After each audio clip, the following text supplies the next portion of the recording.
मागील अर्थसंकल्पामध्ये माननीय मुख्यमंत्र्यांनी अनेक घोषणांचा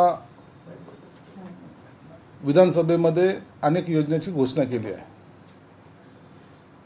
मुख्यमंत्री माझी लाडकी बहीण योजना असेल, विद्यार्थ्यांसाठी असेल, अनेक गोष्टीची घोषणा केली आणि आज जर पाहिलं तर त्यासाठी मिळणारा प्रतिसाद, माझी लाडकी बहीण योजनेला प्रचंड प्रतिसाद मिळतोय। गावाखेड्यातली असेल की शहरातली असेल ती भगिनी आज जाऊन आपला फॉर्म भरते या आशेवर की सरकार मला मदत करणार आहे। विद्यार्थी असेल, अप्रेंटिसशिपसाठी तो त्याचा जो लढा होता, घरची परिस्थिती गरिबीची आहे, मला शिकता येत नाही म्हणून सरकार माझ्या पाठीशी उभं आहे म्हणून तोही त्या लाईनीमध्ये आहे। आणि अशा सगळ्या योजना ज्या सरकारने केलेत त्यावर आता काही लोकांचा उठलेला पोटसूळ, मग त्यांनी वक्तव्य करायला सुरुवात केलेली की नियोजनामध्ये अभाव आहे, पैशाची कमतरता पडते, हे देतील का नाही देतील। परंतु मी आपल्या माध्यमातून सर्वांना सांगतोय की शिंदे साहेबांनी जी काही घोषणा केलेली आहे त्यांच्या सहकाऱ्यांना विचारात घेऊन केलेली ही घोषणा आहे, म्हणून त्याचा त्या योजनेचा सर्वांना पुरेपूर फायदा होईल आणि त्याची अनुभूती या महिन्याच्या अखेरपर्यंत सर्वांना येणार आहे। म्हणून शासनाच्या तिजोरीमध्ये किती पैसा आहे किंवा शासनावर असलेलं कर्ज किती आहे यावर इतरांनी चिंता करण्यापेक्षा आपण गोरगरिबापर्यंत आपलं सरकार पोहोचतं याचा आम्हाला आनंद आहे। कर्ज इतर बाबीवर कर्ज काढून काही ठिकाणी अनेक लोकांनी उधळपट्ट्या केलेल्या आहेत, परंतु हे सरकार ज्यांच्यामुळं सरकार आहे, ज्यांच्या टॅक्समधून हे सरकार चालतं, परंतु जे वंचित घटक आहे त्यांना मदत करण्याचा सरकार प्रयत्न करत आहेत। म्हणून अशा टीकेला अनेक लोकांचे ज्या टीका चालू आहेत याच्याकडे कोणीही लक्ष देऊ नये आणि ह्या योजनेचा फायदा घ्यावा अशी मी आपल्याला विनंती करतोय। दुसरा एक महत्त्वाचा विषय जो आहे, काल पहिल्यांदा मला आनंद या गोष्टीचा झाला की हे महायुतीचं सरकार आरक्षणासंदर्भामध्ये किती गांभीर्याने चालत आहे याचा आता सर्वांना साक्षात्कार झालेला आहे। मराठा समाजाला आरक्षण देणे, ओबीसी समाजाचं आरक्षणाला धक्का लावू देतात देणे आणि कुणबी सर्टिफिकेटची नोंदी काढणे, त्या नोंदी सर्वांना अक्षरशः तुम्हाला पेंडॉल टाकून गावोगावी या नोंदी ज्यांच्या मिळालेल्या आहेत, ज्यांचा अधिकार आहे मुळात, त्यांना ते देण्याचं काम या सरकारने केलेलं आहे। परंतु तरी काही राजकीय पक्षाचे लोक सरकारला अडचणीत कसं आणायचं म्हणून ही जी काही व्यूहरचना रचत होते त्याला काल जरांगे पाटलांनी चांगलं उत्तर दिलेलं आहे। त्यांनी ठणकावून सांगितलं की विरोधी पक्षाची भूमिका नेमकी काय आहे त्यांनी ते स्पष्ट करावं। मग ते शरद पवार असतील, उद्धव ठाकरे साहेब असतील, नाना पटोले असतील, यांनी भूमिका स्पष्ट करावी। सरकार जेव्हा चर्चेला बोलवतं त्यावेळेला हे लोक त्या बैठकीला जात नाहीत आणि मग सरकार ह्या दोन्ही घटकांच्या विरोधात आहे की काय असा जो प्रोपगंडा केला जातो, जे निरेटिव्ह पसरवलं जातं त्याला मला वाटतं खऱ्या अर्थानं जरांगे पाटलांनी आता चोख उत्तर दिलेलं आहे। आता यांची भूमिका काय ही सर्वसामान्य जनतेसमोर जेव्हा येईल त्या टायमाला खऱ्या अर्थानं आम्ही करत असलेल्या कामाची पावती हे लोकांना कळेल। परंतु शरद पवार आहेत शहरामध्ये, ते असं म्हटले की जरांगेशी मुख्यमंत्री आणि सरकारचा एक गट चर्चा करतो आणि जरांगेच्या मागणीला विरोध करण्यासाठी दुसरा गट चर्चा करतो आणि त्यातूनच गैरसमज निर्माण होतात। सरकार हे कोणत्याही एका गटाचं नाही आहे, सरकार कोणत्याही एका जातीचं नाही, सरकार हे सर्वांचं आहे। प्रत्येक जाती धर्माला सामावून घेऊन सर्वांच्या मागण्या, सर्वांचे विचार ऐकणं हे सरकारचं काम आहे। आम्ही ह्याला बोलणार नाही, आम्ही त्याला बोलणार नाही असं करून सरकार चालत नसतं। सगळ्यांच्या ज्या मागण्या असतात त्या सहानुभूतीने त्याचा विचार करावा लागतो। कोणताही निर्णय घेताना सर्वांना विश्वासात घेऊन जर निर्णय घेतला तर तो निर्णय सर्वव्यापी होतो आणि त्यातून कुठेही क्लेश किंवा तेढ निर्माण होत नाही, ही सरकारची भूमिका असते। काल दानवेंनी सुद्धा एक प्रतिक्रिया दिली होती की सत्ताधारी अंधारामध्ये बैठका करतात जरांगे सोबत आणि अगोदर सत्ताधाऱ्यांनी त्यांची भूमिका स्पष्ट करावी। सत्ताधारीची काय भूमिका आहे? सत्ताधाऱ्याची भूमिका स्पष्ट आहे। सत्तेमध्ये आम्ही भूमिका आमची स्पष्ट केलेली आहे. तुम्ही जर पाहिलं असेल, काही लोकांना याचा मुळात अभ्यास नसण्यामुळं आता 48 लाख नोंदी या इतिहासामध्ये कोणी काढल्यात का? ते या सरकारने काढल्यात. एवढा मोठा सर्वे, 3.5 लाख कर्मचारी एक आठवडाभर दिवस रात्र एक करत पूर्ण सर्वे जे करत होते, मराठा समाज मागास कसा हे सर्व पाहण्यासाठी, तर हे कोणत्याही सरकारने केलं आहे का? कधी प्रयत्न तरी केला आहे का? म्हणून सरकार आपल्या पद्धतीने या दोन्ही सर्व समाजाला घेऊन जे काही काम करतं आहे तेच काही लोकांना खटकत आहे. मग आमचे मताचा टक्केवारी कमी होईल, आम्हाला याचा फटका बसेल, मग इतरांची माथी कशी भडकवायचं आहे हा प्रयत्न विरोधी पक्षातले लोक करतायत. तुम्ही मराठा आरक्षणासाठी काय केलं हे सांगता आहात, पण तुमची जी भूमिका आहे ओबीसी मधून आरक्षण द्यायचं का, ही भूमिका सरकारची अजूनही समोर आलेली नाही. जी भूमिका विरोधी पक्षांना मांडण्याचं आव्हान जरांगे पाटलांनी केलं. आमची भूमिका आम्ही स्पष्ट केली होती. ओबीसी समाजाच्या आरक्षणाला धक्का न लावू देता मराठा समाजाला आरक्षण देण्याची आमची भूमिका स्पष्ट आहे.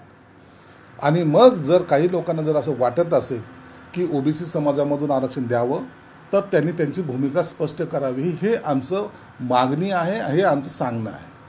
तुम्हाला वाटतंय ना, मग तुम्ही आम्हाला सांगा, या पद्धतीने आपल्याला त्यांना देता येईल. आपण सर्वजण मिळून बैठक घेऊ. सर्व पक्षाचे नेते तिथे आल्यानंतर जर सर्वांचं एकमत जर झालं तर तुम्ही म्हणाल त्या पद्धतीने निर्णयसुद्धा घ्यायला सरकारची काही अडचण नाही. मराठा समाजाला आरक्षण मागणारे जरांगे आणि ओबीसीचं संरक्षण करणारे हाके यांना दोघांना एकत्र बसून चर्चा करा आणि आमची गरज असेल तर बोलवा, असं शरद पवार म्हणाले. हाकेंच्या शिष्टमंडळाशी सुद्धा सरकार बोलतंय. जरांगे पाटलांशी स्वतः त्यांच्याशी सुद्धा आणि त्यांच्या सहकार्याशी सुद्धा सरकार बोलतंय. सरकार कुठेही थांबलेलं नाही. सरकार आपली भूमिका स्पष्टपणे वठवतंय. 10% जे आरक्षण मराठा समाजाला दिलेलं आहे त्याला काही लोकांनी सुप्रीम कोर्टात चॅलेंज केलं आहे. ते आपली सरकारची बाजू भक्कमपणे मांडण्यासाठी आमच्या वकिलाची फौज त्या ठिकाणी आहे. म्हणून आता 10%चं आरक्षण इतके दिवस झाले देऊन तरीही कुठेही त्या आरक्षणाला स्टे किंवा स्थगिती मिळालेली नाही. हे सरकारचं असलेलं यश आहे. म्हणून आम्हाला त्यांच्याबरोबर बोलताना, त्यांच्याशी आम्ही बोलत आहोतच, परंतु सरकारची भूमिका अशी आहे की विरोधी गटातील सर्व पक्षाचे लोक हे जर एकत्रपणे आले तर महाराष्ट्रामध्ये कुठेही जातीय दंगल होणार नाही, कोणी कुणाचं डोकं फोडणार नाही. ही प्रामाणिक भूमिका या सरकारची आहे. नारायण राणे यांनी असं म्हटलंय की भाजपाने आता 288 जागांवर निवडणुका लढल्या पाहिजे. काय उरतात? नारायण राणे साहेब ज्येष्ठ नेते आहेत भाजपचे. त्यांनी त्यांच्या पक्षाच्या नेत्याच्या कानी ही भूमिका टाकलेली आहे. त्यांचं ते वैयक्तिक मत असल्यामुळं त्यांनी भूमिका मांडायची त्यांना तो अधिकार पण आहे. परंतु महायुतीमध्ये जेव्हा ह्या सर्व युतीच्या चर्चा होतील त्या टायमाला आमची असलेली भूमिका, भाजपची असलेली भूमिका आणि अजितदादा राष्ट्रवादीची असलेली भूमिका काय आहेत आणि कसे जागा लढणार आहेत हे सगळं चित्र हे त्या 15 दिवसात स्पष्ट होईल. मराठी माणसानं दिल्ली काबीज करण्याची संधी सोडली. सामनातून शरद पवारांनी हा अग्रलेख लिहिलेला आहे. जे आतापर्यंत शिवसेना लिहित होती सामनामध्ये, मात्र शरद पवारांनी आज सामनातून लिहिलेला अग्रलेख. तर त्यांनी नेमकं ही खंत बोलून दाखवली की कोणाकडे इशारा दिलाय, काय वाटतं तुम्हाला? मराठी माणूस हा भारताचा पंतप्रधान झाला पाहिजे ही भूमिका सर्वात प्रथम मांडली ती शिवसेना प्रमुखांनी. आणि तुम्ही जर पाहिलं तर जेव्हा जेव्हा असा प्रसंग आला, मराठी माणूस महाराष्ट्राच्या तख्त्यावर बसतोय, त्या टायमाला शिवसेना प्रमुख बाळासाहेब ठाकरेने तो कोणत्या पक्षाचा याचा कधीही विचार केला नाही आणि त्यांच्या पारड्यामध्ये असलेल्या पक्षाचं मतसुद्धा टाकलेलं आहे. मग ती राष्ट्रपतीची निवडणूक असो किंवा इतर कोणतीही निवडणूक असो. म्हणून भूमिका आमची स्पष्ट होती. परंतु आज जे अग्रलेख लिहित आहेत तेच त्यावेळेला मागे सरकले होते. शरद पवार भारताचे पंतप्रधान झाले पाहिजेत, मराठी माणूस झाला पाहिजे ही शिवसेना प्रमुखाची भूमिका होती. पण काँग्रेससमोर जे नाक रगडत होते त्याच लोकांनी अशा वेळेला माघार घेऊन आपली जी महाराष्ट्राकडे येणारी संधी होती ती घालवलेली आहे. म्हणून ज्यांनी संधी घालवली तेच जर आज अग्रलेख लिहित असेल, मला वाटतं हे दुर्दैव आहे. आज मोठा नेता आजही महाराष्ट्राचा पंतप्रधानांच्या पदावर बसेल असं चित्र दिसत नाही. याला कारणीभूत हे सर्व मोठे नेते आहेत आणि त्यांच्याचमुळे ही सगळी पिछाड झालेली आहे.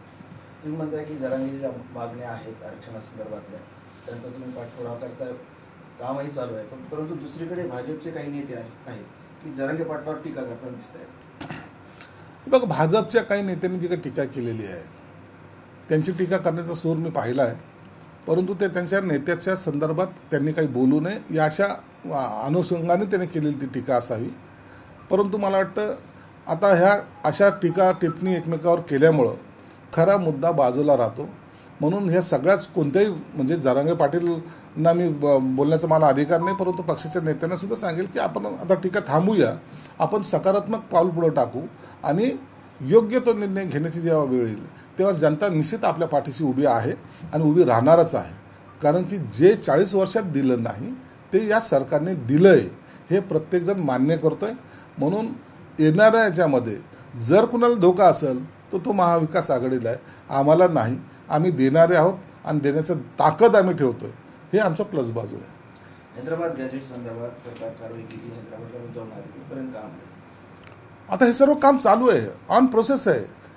प्रत्येक दिवसाचा रिपोर्ट देता येणार नाही आपल्याला, परंतु तिथं काय मिळालं आहे त्याच्यावर असलेलं कमिटी असते, त्या कमिटीमध्ये त्याच्यावर सर्व साधकबाधक चर्चा होणे, त्याच्यावर निर्णय प्रक्रियेकडे येणे, त्या सगळे तपासणे, या सगळ्या बाबीला जो काय उशीर लागतो आणि त्याचा अंतिम अहवाल ती कमिटी माननीय मुख्यमंत्र्याकडे सादर करेल तेव्हा निश्चित आपल्याला कळेल. आज त्याच्यामध्ये आम्ही कोणीही इंटरफेअर करत नाहीत. नितेश राणे यांनी उद्धव ठाकरे यांना आता औरंगे असा नामोल्लेख केलेला आहे. खऱ्या अर्थानं हिंदुत्व सोडून इतराची केलेली संगत, मग ते शरद पवारचे राष्ट्रवादी असो की काँग्रेस असो, हे सर्वसामान्य जनतेला पटलेलं नाही. आणि जे कधी काळी या सर्व गोष्टीला विरोध करत होते तेच आज पाकिस्तानचा झेंडा घेऊन जर रॅली काढत असेल तर त्यासाठी त्यांनी दिलेली ती उपमा आहे. आणि अनिल देशमुख यांनी आरोप केला आहे की फडणवीस यांनी आदित्य ठाकरे आणि उद्धव ठाकरे यांच्या विरोधात एफडीएफ करायला सांगितलं होतं. ते असं म्हणतात. हे सगळं उशिरा झोपेतून उठणारे लोक आहेत. जेलमध्ये जाऊन किती दिवस झाले, आता ह्यांना कळालं की आपल्याला त्या काळात कधीतरी असं सांगितलं होतं. म्हणून ह्या निवडणुकीच्या तोंडावर आपलं स्वतःचं वजन वाढवण्यासाठी किंवा मी इतरांवर काय उपकार केले दाखवण्याचा हा प्रयत्न आहे. तुम्ही ज्या दिवशी तिथून जेलमधून बाहेर आले त्याच दिवशी जर हे बोलले असते तर त्याला महत्त्व प्राप्त झालं असतं, परंतु येणारी संधी मिळवण्यासाठी हे बकवास वक्तव्य त्यांनी केलेलं आहे. अब्दुल सत्तार यांना पालकमंत्रीपद मिळालं, यावर आपलं मत काय? त्यावर काय मत असणार? अब्दुल सत्तार पालकमंत्री झाले. नाही, हा प्रश्न थोडा सिंपल विचारला गेला. तुम्ही तुमची इच्छा काही लपून राहिलेलं नाही. माझ्या इच्छेचं काय आलं? मुख्यमंत्र्यांनी निर्णय घेतला, आमचा विषय तिथं संपतो. नाही म्हणजे आपलं मंत्रिपदाचं स्वप्नच राहिलं. माझ्या मंत्रिपदाची चिंता करू नका. मी आज चांगला पॉवरफुल आहे आता सध्याला तरी, म्हणून मला हे मंत्रिपदाचं कधी निर्णय घ्यायचा, मंत्रिपद देणार का नाही, हा सर्व निर्णय आम्ही एकनाथ शिंदे साहेबांवर सोडलेला आहे. म्हणून त्यांनी जे काही निर्णय घेतला तो आम्हाला मान्य. विरोधी पक्षनेत्याचं असं म्हणणं आहे की हे सिल्लोड पाकिस्तान असं म्हणलं रावसाहेब दानवे आणि दुसरा अब्दुल सत्तार यांनी पण असं सांगितलं. विरोधी पक्षाच्या नेत्यांनी काय बोललं याच्याकडे आम्ही लक्ष देत नाहीत, परंतु मुख्यमंत्र्यांनी काही विचार करून हा निर्णय घेतला असावा, त्याच्यावर मी आता भाष्य करणार नाही. मुख्यमंत्री हे आमचे मुख्य नेते असल्यामुळं त्यांचा निर्णय हा आम्हाला मान्य असतो.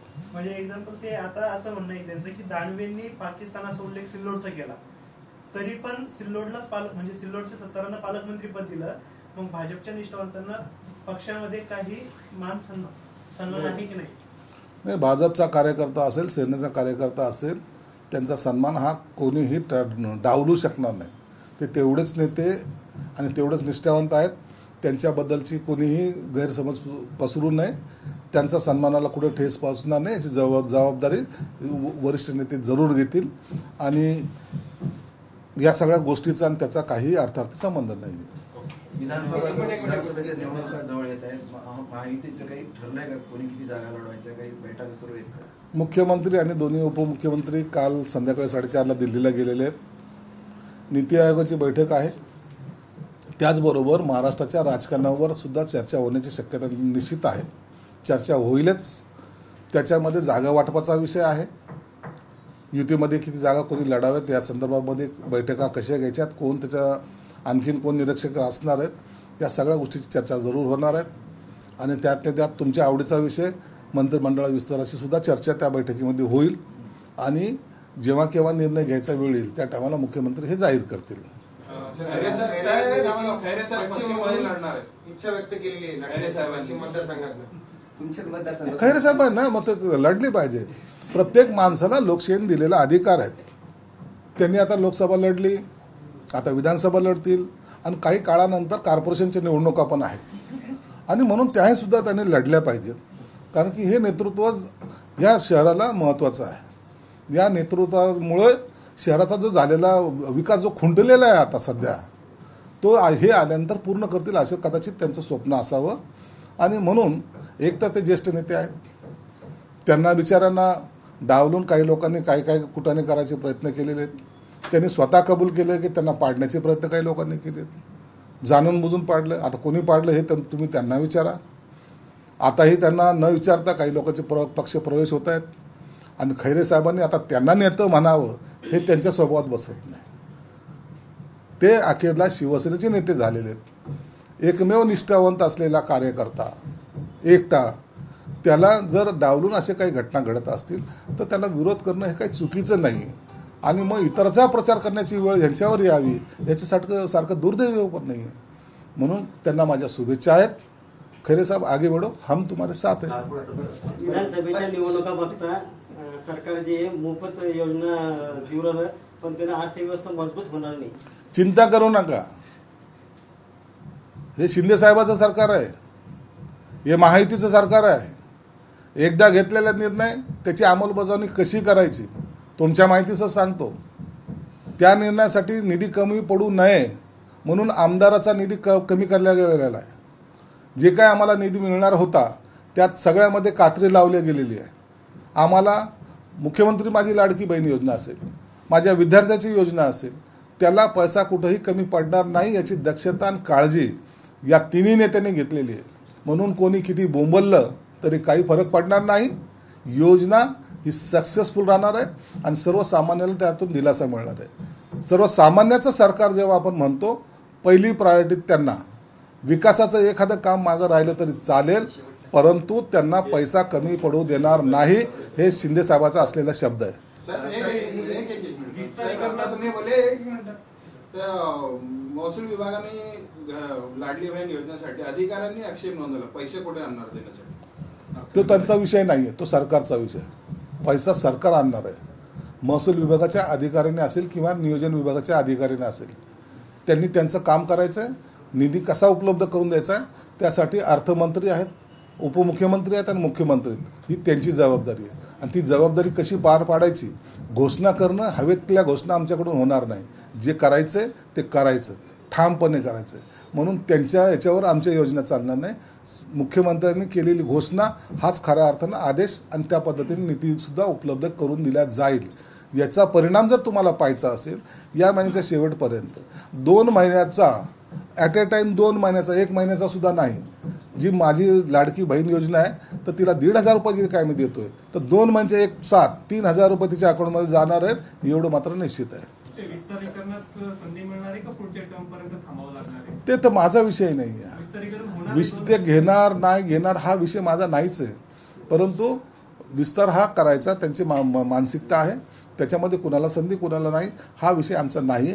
तो निर्णय घेण्याचा अधिकार मुख्यमंत्र्यांचा आहे. खैरे साहेबांच्या शुभेच्छाने विषय आज उद्धव ठाकरे साहेबांचा वाढदिवस आहे. संजय शिरसाट शैलीमध्ये कशी शुभेच्छा द्याव्या? उद्धव ठाकरे हे समंजस नेते म्हणून जेव्हा पुढे आले, खऱ्या अर्थानं त्यांना राजकारणामध्ये यायचं नव्हतं हे तेवढं सत्य आहे. परंतु आले, काही जबाबदारी त्यांनी स्वीकारली, काही काळ ती जबाबदारी यशस्वीपणे पार पाडली. परंतु या राजकारणाच्या या सर्व समुद्रामध्ये त्यांचा जो काही वारू होता तो इतर ठिकाणी भरकटले गेला. नको ते निर्णय काही लोकांच्या म्हणण्यानुसार त्यांनी जे घेतले त्याच्यामुळं पक्षाची झालेली ही पिछेहाट आहे. माझी त्यांच्या वाढदिवसानिमित्त त्यांना सुद्धा शुभेच्छा देताना एकच सांगेल, स्वतःच्या मनाचं ऐका. काही लोक जे पक्षाचा घात करतायत, पक्ष फोडतायत, पक्षाची संपवत आहेत, अशापासून जर सावध राहिलं आणि स्वतःच्या तब्येतीची काळजी घेतली तर त्यांना निश्चित दीर्घायुष्य लाभलेच पाहिजे अशी आमची सुद्धा ईश्वरचरणी प्रार्थना आहे. परंतु निर्णय स्वतःच्या मर्जीने घ्यावेत. एक प्रश्न आहे सर तुम्हाला पाहण्यासाठी सध्या स्पर्धा सुरू आहे पश्चिममध्ये, तर तुम्हाला कोणाचं आव्हान वाटतं? अरे म्हणजेच मी वजनदार आहे. पाडण्यासाठी एवढे जो लोक तयार होतात म्हणजे याचा अर्थ माझ्यामध्ये ताकद आहे ना. जनता जोपर्यंत माझ्याबरोबर आहे, सर्वसामान्य माणूस माझ्याबरोबर आहे आणि त्याचं जर काही लोकांना जर असं वाटत असेल की आपण काही करू शकतो तर त्यांनी निश्चित करावं. मी भविष्य पाहणारा नाही, मी कृती करणारा माणूस आहे. मला लोकांशी निगडीत राहणं आवडतं. मला राजकारणापेक्षा मी लोकांसाठी काय करू शकतो याच्यावर माझा भर असतो. म्हणून माझा मतदार त्यांना माहिती संजय शिरसाट आपल्यासाठी आपल्या कुटुंबातला सदस्य आहे, म्हणून त्याला सोडून इतरांची नावंसुद्धा त्यांच्या नजरेत येणार नाही. आणि तुम्हाला आत्मविश्वासाने सांगतो, ही जनता जोपर्यंत माझ्या पाठीशी आहे, मला पाडण्याची ताकद कुणात नाही. माझा मतदार हाच खऱ्या अर्थानं माझं कुटुंब आहे.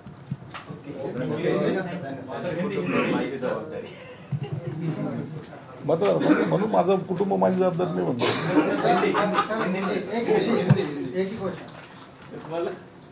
सर, चंद्रकांत खैरे साहब ने इच्छा जताई है आपके सामने पश्चिम से लड़ने के लिए. देखिए, चंद्रकांत खैरे साहब की जो तकलीफें मैं वो समझता हूँ. वो यहाँ जब शिवसेना लाए, जब से उनकी ये संगठन में योगदान है, ये कोई नाकारेगा नहीं. लेकिन पिछले कुछ सालों में उनको जो साइड ट्रैक किया गया था, चुनाव में हरवाया गया था, वो उनका कहना है कि मुझे गिराया गया करके.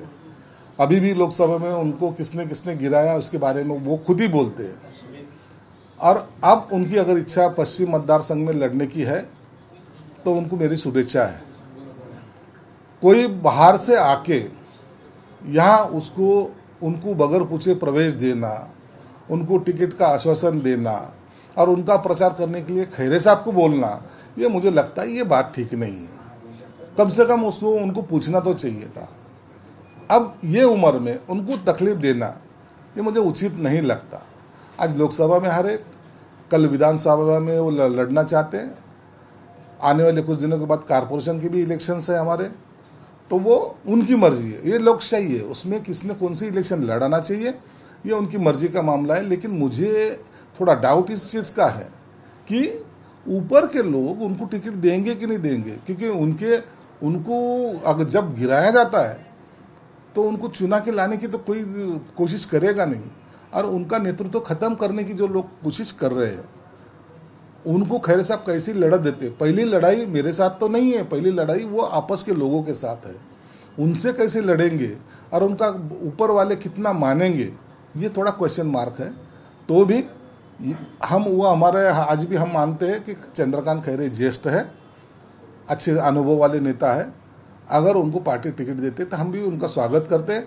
जो भी होगा ये मतदार डिसाइड करेगा किसको चुन के लाना है, किसको नहीं लाना.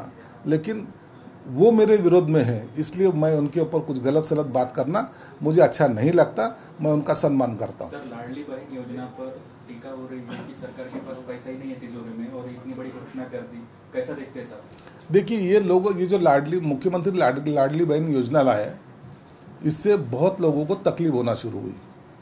किसी ने तो ये भी कहा है कि 1500 रुपये में घर चलता है क्या. लेकिन एक बात ख्याल में रख लो, जो योजना मुख्यमंत्री एकनाथ शिंदे साहब ने और उनके सब सहकारी ने मिलकर जो लाई है, उसके लिए एक भी रुपये की कमी नहीं पड़ेगी. पैसा कहाँ से लाना है, कैसा सरकार चलाना है, इतनी जानकारी ये लोगों को है. आप अगर देखेंगे तो हमें आमदार लोगों को जो अभी फंड्स मिलने वाले थे उसमें 80% कर्टन कर दिया है. हमको जो मिलने थे हमारे मतदार संघ में कम कर दिया उन्होंने. कहा है कि पहली हमारा टारगेट है हमारे बहनों को आगे लाना, हमारे विद्यार्थियों को, यंग जनरेशन को आगे लाना, उनको मदद करना, ये हमारी प्रायोरिटी है। जब प्रायोरिटी डिसाइड की जाती है तो उसका पैसे का भी बंदोबस्त सरकार करती है। उसके बारे में विरोधी के लोग कुछ भी बोले, हम ये योजना सक्सेस करके दिखाएंगे, ये शिंदे साहब का शब्द है। सीटों के बंटवारे पर महाराष्ट्र में इलेक्शन के बारे में सीटों का जो बंटवारा का बात चल रही है उसमें क्या? देखो, सीटों को बंटवारे की मीटिंग ये अगले हफ्ते से चालू हो जाएगी। कल मुख्यमंत्री और दोनों उप मुख्यमंत्री दिल्ली गए हैं। वहाँ जाके नीति आयोग की बैठक तो एक छोटा सा सब्जेक्ट है, लेकिन ये बैठक के सिर्फ पॉलिटिकल रिव्यू लेने के लिए ये सब तीनों नेता वहाँ गए। वहाँ सब डिसीजन हो जाएंगे। अब मुझे लगता है कि 15 दिन में, ये 2 दिन के बाद बैठकों का दौर जो शुरू हो जाएगा, 15 दिनों में युति की घोषणा भी होने के चांसेस है। सर, शिंदे तरफ से आपकी क्या सीटों को लेके बातचीत हुई? देखो, सीटों के बारे में हर कोई पार्टी का कार्यकर्ता हो या नेता हो, अपनी पार्टी बढ़ना चाहिए, बड़ी होना चाहिए, इसलिए सीटें ज़्यादा मांगने की कोशिश करता है। हमने भी मांगी है, राष्ट्रवादी ने भी मांगी है, सिर्फ भाजपा ने भी मांगी है। लेकिन इसका सभी निर्णय लेने की जो कमेटी है, जैसे मुख्यमंत्री एकनाथ शिंदे है, देवेंद्र फडणवीस साहब है, अजय दादा पवार है, ये लोग इस बारे में निर्णय लेंगे और वो सभी को मान्य करना पड़ेगा। इसलिए आज मैं कितने मांग रहा, वो कितने मांग रहा, इसके बारे में कोई चर्चा नहीं है। अब्दुल सत्तार साहब को पालक मंत्री पद मिला है, आप क्या नाराज हैं? नहीं, मैं कोई नाराज नहीं। मैं क्यों नाराज हूँ भाई? उनको हमारी शुभेच्छा है। मुख्यमंत्री साहब ने निर्णय लिया, जो मुख्यमंत्री साहब निर्णय लेते हैं ना, उनको हम कभी उसको क्रॉस करते ना उसके ऊपर कोई कमेंट्स करते। इसलिए उन्होंने जो निर्णय लिया उनके तरीके से वो योग्य होगा। हमारा उसमें कोई नाराजगी होने का कोई संभावना भी नहीं है। शहर के जिले के कुछ बीजेपी के लोग नाराज है। वो जो नाराज है तो वो जो कुछ ऐड आई उसके बारे में उन्होंने नाराजगी जताई है। जो पालक मंत्री के ऐड है उसके अंदर कुछ कांग्रेस के और इधर पार्टियों के कुछ फोटो आए, ऐसा मैं तो अभी देखा नहीं, लेकिन वो आए हैं ऐसा उन्होंने बताया। तो उसके ऊपर उन्होंने नाराजगी व्यक्त की कि कांग्रेस के लोग अपने जाहिरात में नहीं होना चाहिए। तो शायद वो पार्टी के रूल के हिसाब से या तो पार्टी के इस संगठन के हिसाब से वो भी उनका कहना सही है। और मुझे नहीं लगता वो जाहिरातों को सत्तार साहब का कोई पाठिंबा होगा। रोशब दानवे को हटाया ऐसा कहना है बीजेपी के लोगों का। ये कहना है कि बीजेपी को नुकसान पहुंचाने का काम कर रही है शिंदे गठ के लोग। ऐसा कुछ नहीं होगा। ऐसा कोई बीजेपी के कार्यकर्ता को ना नुकसान पहुंचाएंगे। बीजेपी के कार्यकर्ता और हम एक मजबूत हमारा गठबंधन है और हम सब एक दिल से काम करने वाले कार्यकर्ता है। इसलिए बीजेपी के कार्यकर्ताओं को ना डोमिनेट किया जाएगा, ना वो हमको डोमिनेट करेंगे। हम सब साथ मिलकर ही चुनाव लड़ेंगे। सर, आंध्र प्रदेश और बिहार को जिस तरीके से बजट में रियायत दी गई है, वैसे महाराष्ट्र को नहीं मिला है, लेकिन आज नीति आयोग की बैठक में मुख्यमंत्री गए थे। कैसा देखते हैं सर, आपकी एक बार महाराष्ट्र के साथ अन्याय हुआ है? नहीं, बिल्कुल नहीं। आप देखा होगा कि गए लोकसभा के इलेक्शन के पहले भी और अभी भी पीएम साहब आ रहे हैं, बड़ी बड़ी योजनाओं को यहाँ फंड्स दे रहे हैं। महाराष्ट्र से गया हुआ कोई भी प्रपोजल को 1 रुपया भी कर्टल उन्होंने कम नहीं किया है। इतना बरगोस निधि सेंट्रल गवर्नमेंट ये महाराष्ट्र स्टेट को दे रही है। इसलिए कोई पिछड़ा हुआ राज्य रहा, उसके लिए थोड़ा सा अगर थोड़ा ज़्यादा दिया, उसको खड़े रहने की करने की कोशिश की, तो उसका विरोध नहीं करना चाहिए। तुमको मांगने का, तुम्हारा मांगने का अधिकार है और सरकार हमने को देने के लिए तैयार है। इसलिए हम उनको क्या मिला इससे अच्छा हम क्या ले सकते हैं, इसके ऊपर हमारा ख्याल है। ठाण्यामध्ये आज 50 सेवकांनी महायुतीमध्ये प्रवेश केलेला म्हणजे शिंदेच्या सेवेत प्रवेश केलेला आहे। आज हे ठाकरेंच्या सूचनेला गिफ्ट देण्यात आले की शिवसेनेने? हे बघा, येणाऱ्या विधानसभेच्या पूर्वी आता ही प्रोसेस सुरू झालेली आहे। ज्या लोकांची घुसमट होत होती, ज्या लोकांना राजकीय भवितव्यामध्ये आपल्या करिअरमध्ये अंधार दिसत होता, ते सर्व लोक आता पक्ष सोडतील आणि आज ठाण्यामध्ये घडलेली घटना हे त्याचे शुभ संकेत आहेत। ही सुरुवात आहे। आगे आगे देखो होता है क्या।